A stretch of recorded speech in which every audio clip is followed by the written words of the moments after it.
Hey everyone, this is Amani, Hi, I'm Ria. and this is Woken with Coffee, episode 3. Let's go. Yay! So we've worked in startups forever. Yeah. And By only forever, and like only yeah, start. We've not and only startups. I have zero external experience.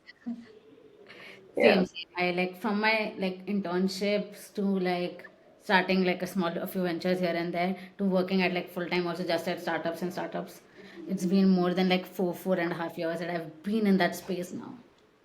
Yeah, and I feel so surreal because I was studying humanities and I'm from Delhi. So my parents are like, bro, government job. Engineering nahi kiya to ab government job because either like engineering was looked up on and I really sucked at science. And the second option was government jobs. And I was like, cool, theek hai. And then I did pol science and I learned another language in parallel.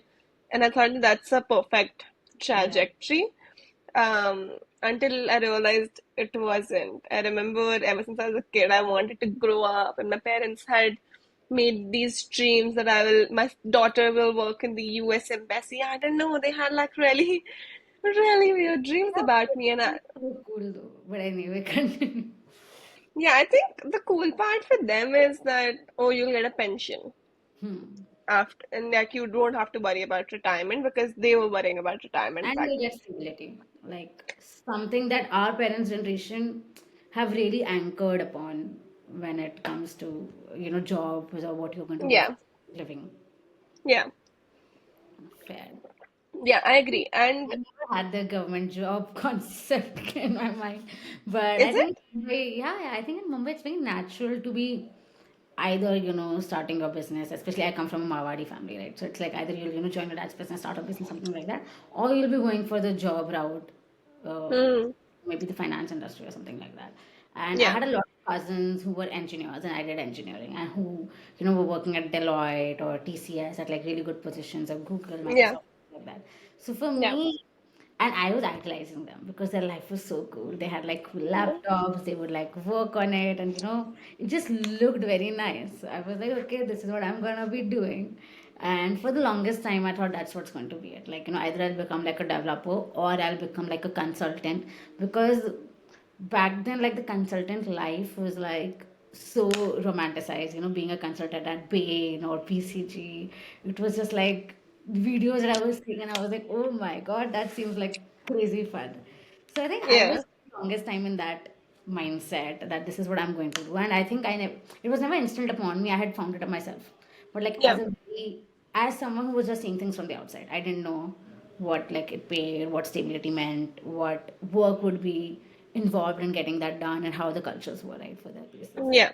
Yeah, and I like 90% of people in my college got placed at Deloitte and KPMG. And I was like, am I doing something wrong? Why are they not coming for Pol Science graduates and only BCom graduates? And I was like, what is a career option if not government jobs? I remember getting like these plethora of books to study for UPSC, and in under 2 months, I was like, no, I don't think I'm cut out for this. Like you were like, Yeah. oh my god, I was considering it that's very great. strongly. Yeah. But I then all of these friends and like batchmates who got into Deloitte and KPMG, um, I would look at their lives in that like how you would look at them when you were kids versus how you would look at them when you're college graduates. It's so different because yeah, why they do have more stability, so to say, but truth be told, they also have lesser pay and they don't get to learn as much. So Yeah. I never understood what's the hype around it. Yeah, and so I also like had gotten placed at Deloitte back from like the college campus placements that work around, and I clearly remember in my Deloitte interview, they've looked at my resume and they've gone, you should probably work as a product manager at a startup. Yeah? And then I have answered that no, Deloitte's been my dream company and this and that. And then they're like, okay, you know what, fine. And then I got the offer letter for Deloitte, right? And I was speaking to a lot of people who are working at Deloitte, what work they do. And and I was like what 22. I had this adrenaline to be wanting to work like 7-8 hours, and I can work Yeah. 7 8 hours. And we were right out after COVID, so we had already done full time internships per se where we were working so much. So I knew I can Yeah. work that much. And when I got to know how much they were working or what they were working on, and like the scale of projects that they got, I was like, yeah, I did this in my internships at my company, like the company I was interning for. I had handled like slightly bigger scale projects and owned a lot of it by myself, Yeah.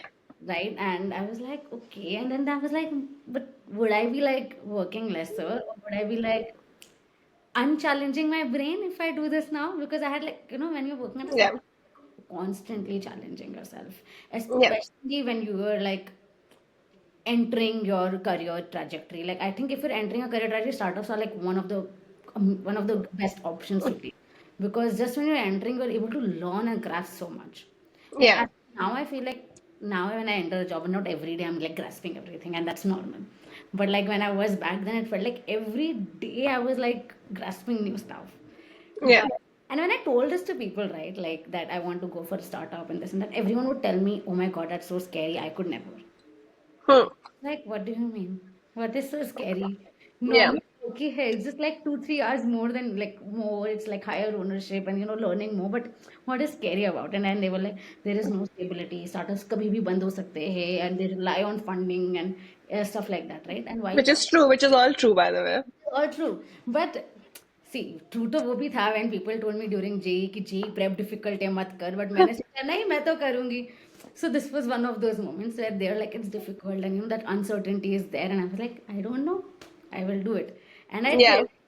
And I have all good things to say about my experience there, except the fact that yes, I was also part of that like instability or instability that a startup goes through, which is layoffs, and they are probably the worst, parts, and the only bad part about working at a startup. I feel, whereas that when you are laid off, it's like one, it's like a lot of your close people going through that together. That also hurts, but it's also for a minute you are not, क्योंकि जब कोई आप let's say you leave a job or someone has fired you, your emotions are good or bad. Yeah. Doing a layoff, it's such a mixed emotion, because they were telling you we have to let you go and you're understanding them. So you are Yeah. not mad at them. You're not. Whereas other people feel that, when someone's laid off, they're mad at their company, or they're Yeah. mad at the manager, or they're mad at their founders. But I've spoken to so many people, and very, very few people are actually mad at them, because I was also not. And most people are not, because you pretty much understand on, why decisions were taken. So you're not mad at them, and you're not even like very sad, because at the same time you're like, you knew this is like their drawback that comes in. So it's like a very mixed emotion. We're not able to, either be agitated, be mad. You're not able to like figure things out. It's a very weird space to be at. Yeah. No, I totally understand. And just tracing back a little when you said that when you were working at Deloitte versus your internship at your first role, you were just doing way more. I remember my first manager at my first job giving me this analogy that working at a startup is like you being a 2-year-old kid and you're thrown into the deeper side of the pool. Yeah. And they're like, up tum tero. We don't know how and we don't know when, but because your survival instinct will make you float somehow. And if you don't, you don't. Which is exactly what happens that for 90% of the times you're able to like challenge yourself and come through and actually swim and float.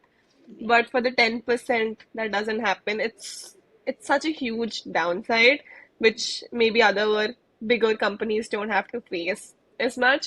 And I remember that because we were a part of the same first job, I remember leaving 3 months before all of this really happened. Like after I left, like within 3 months, I think 70% of the workforce was fired, and then a year later, the company was shut or whatever. Um, and I remember feeling so anxious, and I had like secondhand anxiety because you and other close people had to go through all of that. But also, I felt like, oh, this could have been Yeah. me very easily. Very easily. It's not like I would have been an excellent employee and they would have retained me. No, because everyone was an excellent employee because it was such a small team. So they, of course, curated people that way. And it was genuinely a money crunch. Yeah. So, how do you take it not personally, yet still acknowledge the hurt and anxiety you're going through? Is such a difficult rope to tread. And when I joined my second job, it was a slightly bigger company, but it was in an unstable industry overall, which meant that okay, we had great salaries and we had great perks, and my health insurance, my parents' health insurances, international offsites, it was epic. But the downsides were that you never know when will you be laid off, and you never know when they will come and say bye bye. हमारा हो गया है. Now we are shutting down this You never know. department. You And never know this. like people outside think that, we start getting a hunch or we start hearing conversations happening, but you don't.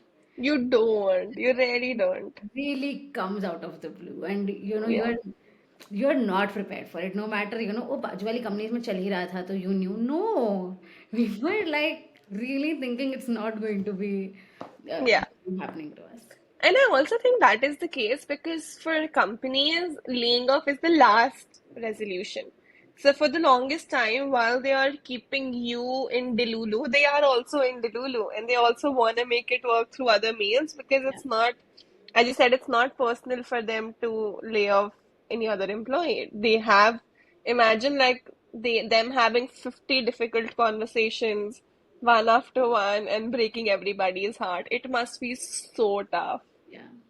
Like, you talk, like, I think you mentioned it twice that, not taking it personally. And I think that, especially because, again, for me, especially, I think it was my first ever job. Mm. And I was still like 22, 23. It was very, I was still navigating, what all of this means, and what I was navigating normal work culture etiquettes, like not to take feedback compulsory. अगर किसी ने बोला ये PRT कर, उसको भी how not to take personally is something I was learning to navigate. And like my imposter syndrome was telling us, no, it's not you, Ria. It was like this part or that part, whatever. So when this happened, I remember feeling like, oh my God, because it had been what 6, 8 months before, 5, 6 months earlier, I had like decided I'll not take the Deloitte offer and I'll take this offer. I had convinced like everyone around me that I'm doing the right thing, whatever, right? And then this happened, and I felt so like, where did I go wrong? What parts did I not do? Because there, and when layoffs happen, right, it's never like 100% layoff. That's basically a company being shut. So even if for in our case it was a 75% layoff, which is a huge number. So, but there was still 25% who were there, right? And you start feeling like, what could I have done to be like in that 25%? Or why am I in the 75% that got laid off? Yeah. And I remember the first call for like everything that I do in my life, it's generally my dad. And like maybe in like the further episodes, folks would know that more. But the first call I did was to my dad, and I went like, okay, this happened, and what to do? And he's like, chill कर, severance दे रहे हैं ना, तूने बताया मुझे. And I am like, because that's what they tell you, that okay, you'll get X months of severance, or X days of severance, etc. So they're like, देखो दे तो रहे 2 महीने का severance तो chill कर. And I'm like, but Papa, how will I like now find a job? And he's like, 2 महीने, 60 days. And I'm like, okay. And like the way he said it, I just felt like, okay. And then he's like, or like, and isn't everyone laid off? And I was like telling him about the folks who are, and he's like, hey, that is like, that means that this is a very huge scale, like 75% is a huge scale layoff. It genuinely cannot be like a personal thing. Yeah. You don't Yeah. worry. Like, okay, but I feel like everyone needs to have that one person also to tell you that it's not a personal thing. Because Yeah. mind, especially when imposter syndrome is at its peak when it's your first few jobs, it'll make you really want to believe that you messed up somewhere, that it is like you happening. So I think Yeah. very difficult. And I think it's also difficult for the people who stay. Yeah. I agree. It's very difficult for them as well. Like, because they also feel like, okay, maybe tomorrow I will also lose my job. Yeah. And that if they're planning to retain 25% of the people, means that they'll maybe doing things from scratch again, or maybe restarting their 0 to 1 journey, which is incredibly difficult to be a part of because you know that you need to build a company from here on, else this company will die. So in to be in that particular scenario where ship is dependent on all of these 25 sailors is very tricky. And And knowing your bestest friends, bestest colleagues yeah, have been laid off and they are going through a hard time, but you have yeah, to still come back the next day and act like probably you're still having that adrenaline like at 100%, which is very difficult to have. Netflix has a yeah, book on this, I think. No Rules is their book's name, in which Netflix talks about their first layoffs. and how their culture post that was took like a X number of months. It was like really bad because folks didn't want to, like folks were still building their, you know, Yeah. invest back into this and etc etc, and they've written an entire book on how they made that happen. Hmm. And it's a very interesting book. I read it like after my first layoff. And Yeah. it's So like, Ikigai is not the only book you've read, it's not the only, but I read this like only 50% of it. I didn't read 100% of the which is incredible, which is what I do with most of my books. I book. give myself like 100 pages and I'm like मजा नहीं आ रहा दूसरी उठाते मेरे को तो ऐसे ही 50% book मुझे लगा अब मुझे पूरी बुक समझ में आ गई है, हैं. अब मुझे इन्फॉर्मेशन दे रहा है ये रिडंडेंट है. That's the case with non-fiction usually. Yeah. That's very repetitive. But coming back, I also feel like I feel so much on you having that one anchor in your life who's like, nahin, koi baat nahi, it's not personal. It's strange that other people who are your work friends and other people who are colleagues Yeah. cannot be those anchors. None of them. Yeah. Because all of them are either about to be in that scenario, they are already in that scenario, or they're hoping they will never be in that scenario. But the point is, all of them are anxious Yeah. about their jobs, and all of them feel very strongly about it themselves only to give somebody else that comfort. So to That's have that relationship outside of work is very important. And I remember in my second job, um, my company, like I was there for like two and a half years. I don't know why, but I was there for two and a half very long years. stint, yeah. Yeah, man, I don't know what I was doing. I was working on working with coffee. But in the two and a half years, the company had gone through five layoffs. Yeah, five. And that was insanity because every time there had to be a layoff, Yeah. I was praying, and I'm usually not like a believer in God, but in those moments I would really be praying. I was like, please, not me, not me, just not me.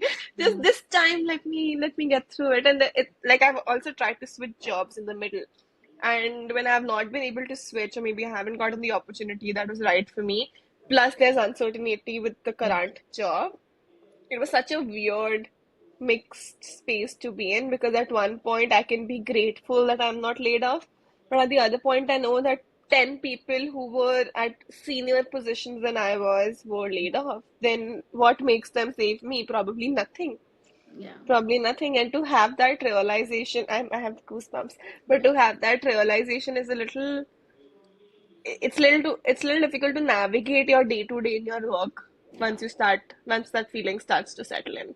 Once you know that this job might be unstable, to carry on with your everyday work is so like you need to really put in a lot of conscious effort to do it, and it doesn't come as naturally. Exactly. I feel like, which is what I was talking about, when layoffs happen, it's very difficult for the ones who are already there as well. Yeah, Because for them it becomes like, if a layoff happens, which means the company is somewhere or the other not doing good in one space, at least, yeah, right? yeah, So that, like, gives that heads up that, that's wake up call, that here where you are at a startup, we are unstable, and it just really circles back down to it. yeah, yeah. And I feel like, okay, how is your, like, now do you look, like, you were laid off, I have been laid off, like, now do you look at the company and the people involved as like, is there any negativity for you, or is there some, like, you know rock hard, like, okay, no, I don't like this part about you or anything like that, Yeah, ignoring I'm that one day really when it happens, or right after that, the first hour, then there is a lot of sadness and anger, but like, now do you have anything? against them. Yeah. I think, when you're on the other side, you feel like, oh, I could have done things differently. Or if I were in their position, I wouldn't have done this. Or I wouldn't have made this mistake 2, 3 years ago of hiring so many people or over hiring so many people when I raised funding. Um, so when you're on the outside, or you're the one who's faced it, or you're the one who's seen other people face it, you feel very negatively about it. You're like, they were such a stupid company. This company will never survive, blah, blah, blah. But it's so difficult to build a company, man. Yeah. It's so difficult to build a company. It's so difficult to raise funding. It's so difficult to pay salaries Yeah. for so many employees on a month basis and continue ensuring that your stakeholders are aligned and continue ensuring that the culture is also great. being an entrepreneur is fucking difficult, man. It's not something that Yeah. you can just discount. Yeah. Which is why in the start, like I mentioned, that everyone else thinks that now you hate them and now you don't want to speak to them and now you're mad at them. But I think that's hardly ever the case. I feel Yeah. like eventually you just realize why they did that and what were their reasons like. Yeah, Right? And when folks talk about why did they overhire, and like in startups, people leaving also happens quite often, I agree. right? So they have to, at least for certain positions, make sure that okay, if this is a 5 member team and two people leave, we still like can run the show. Even though that show could be run by three, they will keep four. Or just and they have to, because in a startup, in like bigger companies also they do that. But in bigger companies we don't realize because people are on benches, people are still getting their salaries. Like I have friends who working at Accenture or Deloitte and they've been at bench for 6 8 months, and that's also over hiring. But they just, the companies are doing so good and they're such at a huge scale that it's fine. But at startups you don't keep people at bench, you keep them as full-time employees and they're working. But a lot of times one person is a backup in a particular Yeah, team because if yeah, something happens, because we don't have like a 50 member bench that we will just pick up someone and put there, right? uh, yeah, so I think that's why, like, I won't say overhiring, but like certain cases of overhiring take place at startups a couple of yeah, times. And uh, again, like raising funding, not knowing, like when any startup that raises a Series A, they feel in the next 9 months there is a Series B coming. But you never know whether it's in 9 months, it's in 15 months, it's in 2.5 years, it's in 3 years, it's not happening. So yeah, you, like, while they have to still be optimists, but they still at times have to also think about that, what, this is not happening and this is how we'll have to change our trajectory. Especially with yeah, the world changing, the market changing, companies that started in COVID had like such different, numbers that they raised on, with eventually everything changing out. So I feel like yeah. until you start realizing these things and it just Mm. starts making sense. I don't have like any hard feelings towards, when I was laid off, because just imagining them talking to 50 people that they were working for the last 1 year with, and who, like, as asked, like, we believed in their dream, and then they have to come and be like, we also have stopped believing in it, because you're not able to raise money on it. So we are also going to pivot, and now we have to let you go. It's like just such Yeah, a hard conversation to have. yeah, I can't do it for working with coffee. Like I can't think about or imagine this conversation for us to, come be like, we're not able to, let's say, remove time or XYZ. Like I wouldn't. And this is like wood. Where is wood? this is at scale and doing something like it. Like, and even back Yeah, when I had my ventures in college, we were not even paying them, but we had like 10 volunteers, I would like to say, because we were not paying them. So I don't want to call them interns. And I feel it's a thing now. We should not call interns who we are not paying as interns. We should call them volunteers. But anyway, so I had these 10 volunteers that we had to, me and my co-founder, we went and told them that, we're not continuing this anymore. And, we'll be shutting down. That conversation in a Google Meet 15-minute conversation hurt me. I procrastinated that conversation for a month. And they were like, यार नहीं करते कुछ करते हैं, may be try this, may be try that. And I remember, मैं 19 20 साल की हूँ यार, और मैं वो प्रोक्रेस्टिनेट कर रही हूँ. These people are, of course not procrastinating, and they, whenever they come to know this information, they try to give it to us. But I do yeah, feel sometimes it could have just have happened in a better conversational way sometimes, when I yeah, replay the conversation a couple of times, or I replay how I was called into the conversation. So, yeah. like, I still have anxiety when it comes to a one-on-one, Same, and it has not been. same, same. I feel like every one-on-one is like in the first 5 minutes, I'm very anxious. Like, just don't say the two words. Just Yeah, don't say lay off. yeah. That would be good. Because Yeah, I remember it just being like a normal Slack message. Hey, Ria, can you join this? And it's a meet link from my CTO. But it's not that it's out of the blue, because it has happened earlier also a couple of times. Whenever, let's say, there's a very big issue, there's a very huge bug, there is some, thing breaking on the product, we do this. Like, we just send a link and we like join in. Right? And that's a very normal Slack work from home hybrid relations, where you just send a certain join in and you don't give like a brief about why. And people will join it. Like someone who's online, he will join it. So I was online, I joined it. And the minute I joined in, he goes like, so hi Ria, how are you doing? Can you switch on your camera? And I'm like, we generally don't do that. Okay, I was like, okay, sure, yeah, tell me. And then I started thinking, he's asking me to switch on my camera. That means this is appraisal call. Okay, because it was around the same time. Yeah, और मेरी yeah. बात हुई थी मेरे manager से. He had told me about like a week or two ago that we'll look at a good appraisal for you, and I was like, oh, that sounds great. And now ये हो रहा है. So I was like, okay, let's join the dots. And the CTO is there, my manager is there, I am there, and I'm like, yes, I'm getting appraisal. And he goes like, so we've been working on this, it's been great, and this and that. And I'm like, yeah. And then he goes like, but things have not worked as expected. And I'm like, then I thought, okay, maybe come appraisal होगा. ठीक है, I still remember this playing in my mind, okay, like it's crazy. And then they say layoffs, and I'm like, ये तो appraisal ही नहीं है. He said, "It's not." And I'm like, Man. okay. And till date, if someone asks me to come for a one-on-one without context, I feel like yes, I am laid off. I want to file a petition. I want every manager who's ever asking for a one-on-one or to come into a meeting room and be like, hey, do you have a quick minute to follow it up with, it's not a bad thing or it's Yes, not a bad news. Please, please, please, please. For folks who please are realize. laid off, they really need this, yeah. Like, especially if you've been laid Yeah, off from startup, it doesn't come through a mail. It doesn't come through, oh, tomorrow your laptop is not, whatever, whatever. It directly goes like, hey, can we like just sit, have like a quick chat, and then you go for a quick chat, and then you're like, buddy, that was our last chat. Dude, in my second company, I don't know what was their way of doing it because they did pay like good severance and stuff. But sometimes, Yeah. because we were going through so many layoffs, a lot of times, let's say there is another team member, let's say someone I was a product manager, and let's say I need to collaborate with someone in marketing. Now, I talked to them last week, I need to talk to them this week. I would go to Slack, type their name only to realize that account is deactivated. And I will text him and I was like, is XYZ fired? And he would say, is it? Because he wouldn't know it either. And we'd figure it out together. And that, which is insanity, Ria. It's not like they're coming and telling all the fellow stakeholders who are a part of that employees team. Let's say if marketing is closely tied to product, then you come and fucking tell product people, भाई कि कल से वो बंदा नहीं होगा या वो बंदी नहीं होगी. That's What very is big and so embarrassing. You can't even reach out to that person now.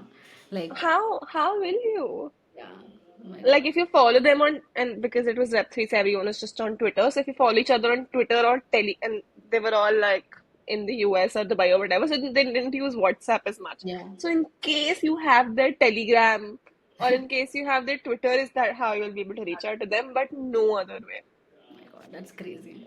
Which is and it has happened so many times where Yeah, there has to be like a this process that is made on laying off employees. One, give like one. Let's start having one-on-ones, good or bad, like a heading.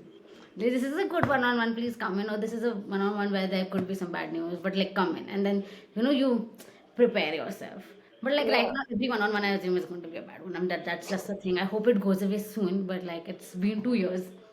yeah And I think second, yeah like, the way it's done and how the existing people are informed and how the existing people's culture is maintained. Like one thing yeah our ex company did, which back then I was really sad about, but now I see why they did it, is right after the layoffs, all the remaining ones were taken on an offsite to, yeah. unwind. I remember. Yeah. For the longest time, I've had like, oh my God, how could you all take them to an offsite and have them stay at like Taj and do this and that? But at the same time now, they were looking at, अच्छा जो बच गए हैं उनका morale कैसे high करे, right? And I think it did make sense, get all of them in one place, explain them why things were done, explain them where we are at, explain them what our next plans are going to be, etc. And I think now it does make sense on how to keep them, working on that part. I don't want to sound like a sadistic person, but in the second company, every time there was a layoff, let's say 10 people were laid off, the rest of the 100 would either get a hike Oh, or a promotion or an offsite, or we'll just have the chillest 2 weeks ever. yeah. Like अब तुम बैठ के figure out करो कि तुम्हें क्या करना है so that your team is not laid off, but the deadline gets screwed and it's not like there's an urgency around things. Like all of that goes to a toss, Yeah. which I wouldn't say that that's relaxing because okay, you got a hike, but what if 2 months later you are the one who's laid off? Then this wouldn't make sense at all. But I think the next bit that we should probably talk about is once you're laid off, then how do you restart the job hunt process? Because this is a job hunt that you don't plan or predict. It's not like after college तुमने There सोचा has है कि to अभी there has to be a literal separate video about it. But at the yeah same time, I feel like it's much easier than like doing a job hunt after layoffs is much easier than doing a job hunt when you're at the job. So yeah I'll yes, 100%. I have been laid off twice. I I've have done mixed job hunts. opinions about it. I have done job hunts with the like after right after layoffs, and I have done ones like when I was working at that company or XYZ company, right? And the ones after layoffs are generally much easier, is what I have made my mind at. Even if the market is tougher, it's easier. Now that you see it, if I'm playing it out in my experience, then it has been the case when I'm able to get a job sooner, when I'm worried about if my current job will go away, versus when I'm sure about Yes. stability in my job.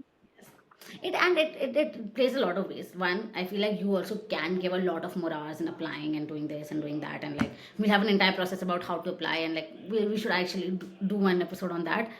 But I feel like the empathy on the other side Yeah, is really high when you're laid off, yeah, and that helps in getting like replies to cold DMs, getting replies to like your emails, etc. And even when you are in the interview process, they like really look it better. And in at least in my case, right after the layoffs, like excels were made where our sheets were shared to like one of the best startups in Bangalore, right? Like all our founders they were from IIT Delhi, so it was put up in the IIT Delhi alumni. It was put everywhere. So we got a lot of natural calls that we heard you were laid off, and we just wanted to connect with you, or we heard you were laid off, or my LinkedIn was filled with like DMs from people that we heard you were laid off, we heard you were laid off. Like in a day, I was having more than 10 connects with like insane, so, insane. so I think it does have to be that the founders have really sent your profile elsewhere, and since they laid, like as I mentioned, 75% of the workers, which is a huge number, and this was their first time, them first time doing any layoffs, which was just at a big scale. So they had sent our profiles to one of the best companies out there. They had sent our resumes out there. Excels were made with like our resumes, our work ex, everything attached, and our company names written, and just sent to people. Yeah, So many people were reaching out that, oh, I got this excellent, I just want to connect with you, just want to connect with you. my company wasn't that nice. So, which is why I think we are probably saying that we have different experiences, I figured. But, Yeah, Bangalore based companies I've seen have done this. Like, yeah, even when I think Front Row was shut down, Bulon was shut down. yeah, Also, when I've seen certain companies shut down, they always do this, especially yeah. the founders really stay in connect with like, has everyone gotten the job? Has everyone been getting interviews? Is there anyone you want me to connect with? If you see that Hmm. I have a person connect with XYZ founder and you're trying to apply there, ping me, I will, refer and XYZ. So Yeah. this happens when you're laid off. But let's say, You know, until now, if yeah, I reach out to an ex front row person and be like, hey, you were working at this company, right? Or you had friends in this company, right? I am looking out. Can you yeah, help me connect? They yeah, would 100% do it. yeah, They would 100% do it, like without a doubt. And when I would just tell, like, there's a few people from my first job that I look up to. So if I'm looking out, I'll text and I'll be like, hey, by the way, I'm looking for a job. So do you know something? They would respond with, hey, do you have a list of companies you're already eyeing? Send me the list of companies. I will figure out what contact I have and yeah. I will connect you to them, which is the best thing you can do for a person. Period. This is the best thing you can do for a person. Really. Like, when someone actually asks me now, I do it just because I've had so many people do it for me. Same. Like, it feels weird when I say that I'm only doing it. It's not that I'm only doing it because someone did it for me earlier, but when someone did it for me earlier, I just knew how much a difference it makes. So You now, know the value of it. yeah, so now when someone asks me, hey, Ria, I'm applying, and I saw that on LinkedIn you're connected with this person. You're a first connected shows, but do you know that person? And even if I don't know that person really, I'll be like, what, he's a first connect, I can DM him, I'll send him like a message, just let me know what to send, and I'll send that. And I do it just because like I remember how difficult it was, and like how mentally, emotionally taxing it gets. And just sending that message that, hey, I'm job hunting, can you help me, is also a very difficult thing to do. Yeah. So, and not everyone can like very easily do it. There are so many people who still don't feel like they can text like this and tell them that, okay, I'm job hunting, can you help me out? Like Yeah, that's come naturally to a lot of people. It does come yeah, naturally to you, it does come naturally to me, but I know for a lot of people it doesn't. So when someone does send that to me, like for example, it doesn't come naturally to my husband Aman. It doesn't come naturally to him. yeah. He won't. He'll be like, okay, so I have to send someone a message I have not spoken to for a year. No, I can't. But in front row, I've seen this that even if I've not spoken to them for a year, today I text them, they like really help me out. Like Same. no matter I like agree. even if we were not in the same team, like even if we've never worked together, we just know bhai tu tha, I was there. They will respond. But Yeah, I think my layoff experience has just been like it was both my layoff experiences were back then definitely mentally taxing, but I think they were better off the lot. yeah. For others layoff experiences. We should talk about job hunt, man. There's so much to talk about. Cool. Thank you. Thank you for tuning in. If you like this video, consider hitting the subscribe button. It would mean the world. Don't Dia, do you consider have any last? Sorry? don't consider do hit it. I... Sorry. Ria is way more straightforward than I am. You'll figure it out as we do further episodes. I'm like, maybe. You're so kind. You're so generous. You're like, 1 minute to lagta hai. I'm like, I know what I want and I'll ask for it. Something to learn आपको from देना that. है तो दो नहीं देना तो भी I'll be happy. Okay, cool. We'll see you next week. Thank you for tuning in. Bye bye.